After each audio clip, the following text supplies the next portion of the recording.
Des slogans repris en boucle à la télévision d'État alimentant l'autre front de cette guerre, celui des médias. Clips à la gloire du régime, discours fleuves et images de bains de foule, mais aussi abondance de témoignages de soutien à Kadhafi. Une mise en scène où les enfants tiennent le premier rôle. Comment t'appelles-tu? Isra. Et que fais-tu ici, Isra? Je viens soutenir Mouammar.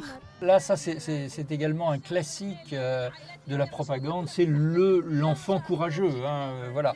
On l'a fait chez nous aussi, on l'a fait dans tous les pays. Il y a toujours un petit qui donne des leçons de courage aux grands. Lui n'a pas peur de l'ennemi. La propagande Kadhafi s'adresse aussi à l'opinion internationale. Dans ces images d'une cérémonie d'obsèques des victimes des bombardements, l'arrivée des linceuls est savamment orchestrée. Les participants crient leur colère contre les dirigeants de l'Alliance et l'imam officie dans les deux langues, arabe et anglais.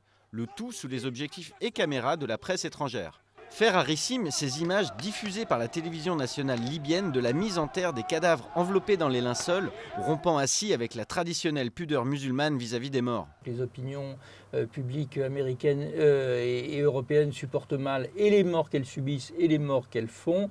Et évidemment, l'étalage des victimes civiles est un élément important. Depuis peu, la télévision libyenne diffuse même un journal en langue française. Les manifestations monstres se poursuivent dans le monde en signe de cohésion avec le guide de la révolution et de condamnation de l'agression de croisade.